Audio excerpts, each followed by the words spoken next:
Okay, this is Star Citizen. Let's talk about it. I am here with Leonidas and Grimjob and Machine. So, Leonidas, say hello. Hello. Grimjob, Hello. Machine. G'day, guys.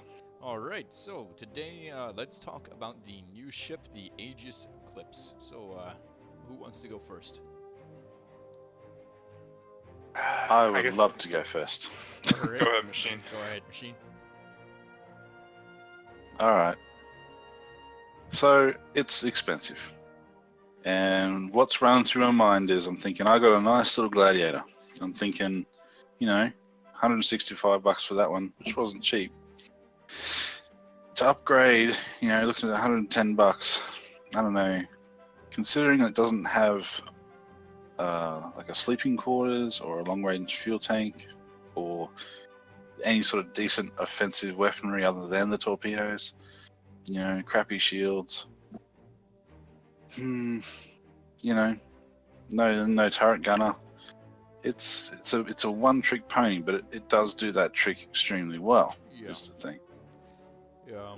It's dedicated for stealth, as we all know. It's got the long-range sensors, which are a bonus, right? I mean, usually you'd have to deploy a long-range fighter craft or something for that. You know what I mean? Like a long-range sort of scout ship. That's right. It wouldn't be able to operate by itself, you would think.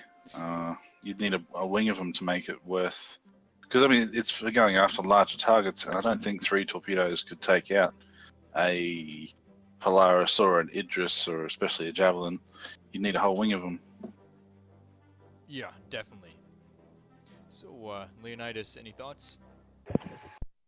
For the most part, yeah, I pretty much agree with Machine. It's priced way too high, especially for what it is. With the Saber being 170, right? It's one of those ships where it's like, well, I could have this thing for 250, or I can upgrade a little bit to a Vanguard and get that extra capability of having the offensive with the missiles and everything else. Now, one thing I would say is that it would be extremely good in the case of planet defense. Say your home planet, and then you stick, 2, 3 of them in a wing of like 5 Sabers. Yeah. Well, yeah, that makes as sense. as support craft, and then they're the hard hitters while the Sabers take care of the fighters or whatever. That I could see them being extremely well in that role. Yeah, exactly. Grim, any thoughts? Well, it's for a very specific reason,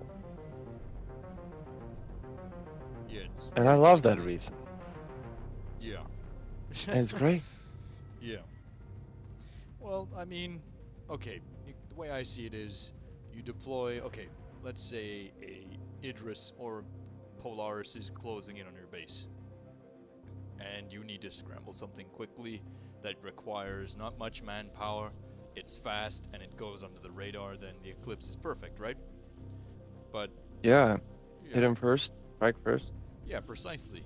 But the thing is, you're probably not going to finish off whatever the target is, right? You'll send in your ship, your fighter bomber things, your Eclipses, and they'll go under the radar, they'll detect the target, launch the torpedoes, and be out of there before the enemy knows what hit him, literally. But the way I see it is, it's really good at stalling larger ships. So you hit them with those torpedoes, you stagger them, hopefully take out an engine or two, and, really shake up the crew a bit. In that meantime, it allows you to scramble the real heavy hitters, like the real nasty things, like the Polaris corvettes and the retaliators who can carry more bombs than the Harbingers, you know what I mean? Mm-hmm.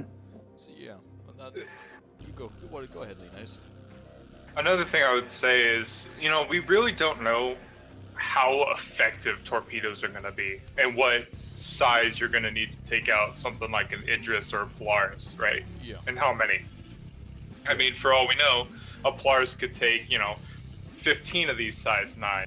We just don't know how the damage models are going to work. We don't know how the shielding's going to work for the bigger ships. I feel it's kind of a risk a risk for a high reward. You know, and the end game. Yeah, precisely. I mean, so let's talk about the price tag now, guys. I mean, and you know what this ship does for that price tag. So who wants to take this one out the hanger? Sure. Well, I mean, as I said before, you know, it's 250 outright, or if you melt down something that you've already got, it's 275. So, you know, you're in the price regions of a Retaliator already, or a Constellation Andromeda. You know, that's a lot of firepower either way. I mean, it's such a specific role ship, and you would need to know a lot of other people that have it as well, so you could form a wing to actually get anything done. Yeah. I would imagine. I don't know. When comparing it to a ship the exact same cost, 275, which is the Vanguard Harbinger. Harbinger's got what, 4 size 2 guns instead of 2, so double that, and it's also got that additional size 5 under the nose, which is pretty nice. It's got 3 torpedoes as well. When they're not really, they haven't really not certain on the size of those yet, but it's probably comparable. You know, the Harbinger has bed, which is really great. It's a long range, so it's got massive fuel tanks. It's certainly outrange this thing. It's a tank. It's got 6 size 2 shields. This one just quickly only has. Actually, I can't see it. It's got Commander? 2 shields. I think it's 2 size 1 or size 2 shields. 2 size 1s. That's it. 2 size 1s, right. So in 6 size 2s on the Harbinger's like probably 12 times this, you know, the tank ability, which is pretty nice. You know, having that bed's awesome. You know, being able to go to bed, log off anywhere without having to land and, you know, pack it away. Plus you've got all your, you know, facilities like, you know, a bathroom and a kitchenette, that sort of thing, because there is that mechanic that they're putting in. You got to eat and sleep and all the rest. So it's a toss up. Not an easy one. That is true, but you can remember this Eclipse will eventually be around $330 when it's flyable. Yeah, I have my own problems with that one. And, That's a lot of money. Yeah, precisely. But I mean, it's something. I think I should say that I'll definitely want this ship, but I think I'll make it a goal to earn it in game, go through the rep and that sort of route. yeah, that makes perfect sense. I mean, my advice to anybody out there that's thinking of buying one of these things, don't just, you know, go without food for a week or something for it. It's not worth it. You know what I mean? Don't let it affect your personal life in any kind of negative way. Don't feel like this is something you have to have. You know what I mean? Oh yeah. Mm-hmm. Yeah. Yeah. Go ahead. Like I Alex. said, it's for a very specific reason. Sorry. Go ahead. That's cool, man. You're good. You're good. This is not a ship you're gonna use solo. There's gonna be at least 5 people with, or something like that. It's gonna be a wing. Yeah, it's for that wing gameplay, right? Yeah, and you're gonna have backup behind you anyway, probably. Or it depends on the situation, but there's a lot of good usage for a ship like this if you have a few of them. Oh yeah. And the way you can get up, sneak up on the enemy while they're not expecting you to come. Maybe they're getting ready to assault you or your buddies or that mining corporation we're protecting or whatever it may be. Yeah. And I just love the gameplay that comes with this stealthy. Like I could wait for hours for people to show up, and oh yeah, I'm just gonna love it. It's gonna be great. But it's a team ship. You can't use this to run missions like Mission said or anything solo like that. Oh yeah. just to Unless, summarize. unless you find like a prospector and you want to kill the prospector, and it's stationary, like It's that'll be fun as overkill, fuck. man. But yeah, Just to kind of sum up, yeah. I mean, you're buying. What is it gonna be? $300 and whatever dollars ship, and when it launches. You're buying a greater than $300 ship that's going to be bound to a planet or bound to another ship, like a Polaris and Idris, something, of that nature. or a truck stop or Yeah, whatever. I don't think you're gonna that be bound to something. Sure, yeah, of course, but you're always gonna be bound to the ship you're on in any way. But I don't think that's much of a problem, really. Because you can still enter jump points, right? Yeah. With whatever ship. Yeah, But you'd be constantly refueling and stopping, and that could pose a problem for, especially if you're on a mission that's Ooh. time specific, right? I've never actually thought about the consequence when they've said that the Stanton system will expand. I don't know how many times, and it might take you 10 minutes to cross the system in quantum jump. And yeah, that'll suck up a great deal of fuel. Yeah. Like, the way I see this thing is being an either part of a much bigger offensive, like in terms of a movement, or a defensive movement, which is a rapid scramble, whatever you can kind of deal. This is the ace in your card, like your deck, you know what I mean? Oh yeah, yeah. Scramble. A couple of these, couple of sabers for support. I could also though see getting a couple eclipses, having them wait in like a asteroid field with a couple of sabers kitted for stealth, because I can't see a hornet or anything joining them. And then springing a trap or something. Yeah, that makes sense. I mean, but okay, my advice. Yeah, well, my advice would be for anybody out there, and this is something that Machine brought up a moment ago before we started recording, was you're gonna need some form of multi-purpose ship to fund this thing, because parts for it, no doubt, are gonna be expensive. If you want to get it in game, it's probably going to require a heck of a lot of reputation with the UEE, because they're not just going to give the keys to basically a B2 bomber to people just for showing up, you know what I mean? Oh yeah, you're definitely going to need to build up that rep. Yeah, I mean, it's more of a time-saving thing now, but if you don't have a multi-purpose craft, you're going to be up the creek, basically, with this thing, because making money with this is going to be difficult, I can imagine, for the price of the torpedoes themselves is going to be troublesome. Oh yeah. Yeah. Yeah, I mean, that's why I personally own a Freelancer Max, because I can do those side missions for trading and smuggling and make that extra cash so I can fund my fighter operations. Yeah, exactly. But yeah, the one thing I would recommend also, well, Machine, you put it better than anybody else. What would you call a multi-purpose ship? Examples of multi-purpose ships. Do you mean? Yeah, go for it. Let Okay. people know, like. Well, straight up, Cutlass would have to be the most multi-purpose ship I could think of. It just every role it can do in some capacity. Fighting, brawling for sure. It's got missiles. It can take cargo. It's got, pretty decent armor. It can fight. It's big enough you can, it's multi-crew, so you can play with your friends. Yeah, it just ticks all the boxes. Yeah.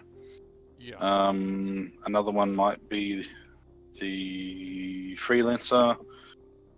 I don't feel as much as a multi-role, but still very close. Multi-role.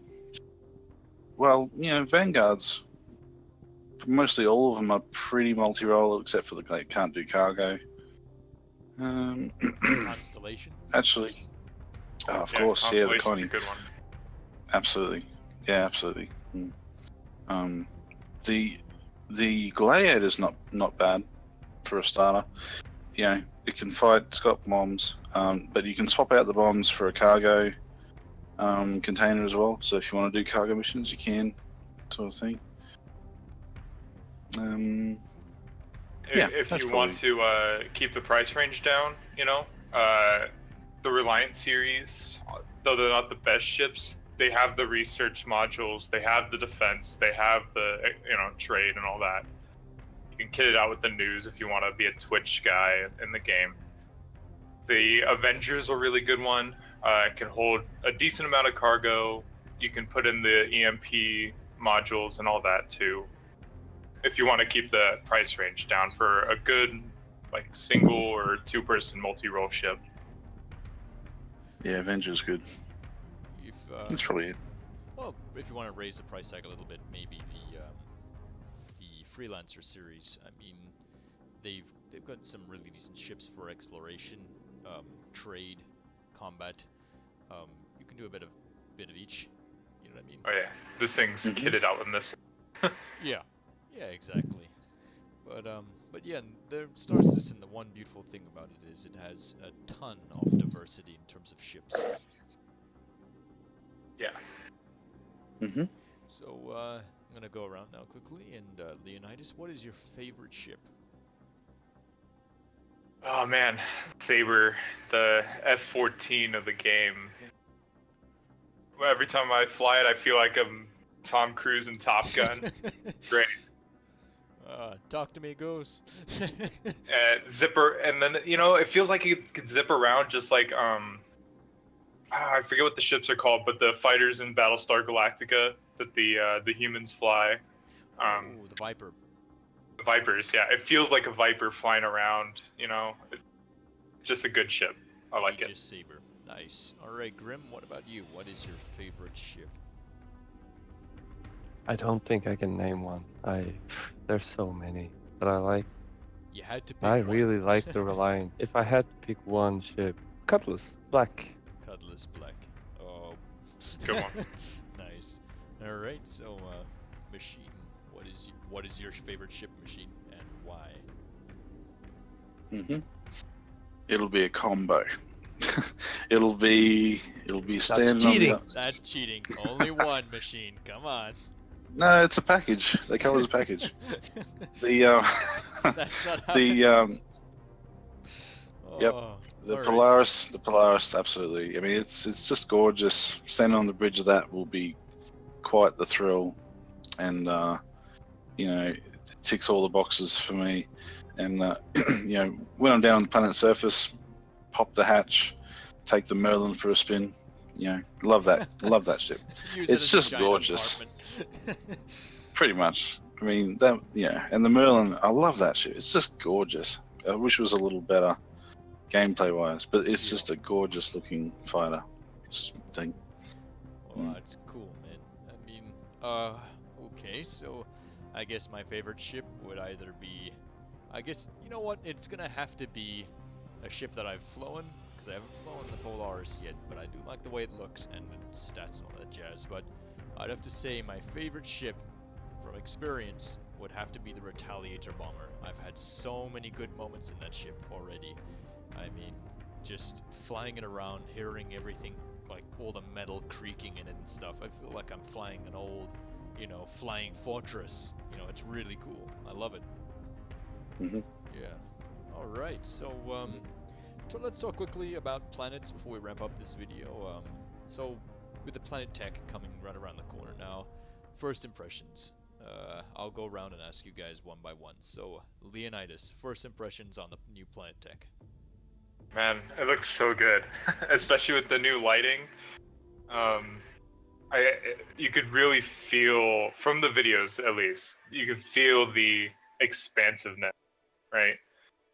And especially when you're entering in and you get that fire around your ship on re-entry, it makes me feel like an actual astronaut, which is the dream of every little kid, right? Oh, Great. yeah. All right, Grimmy, what about you? What's your first impressions on planets?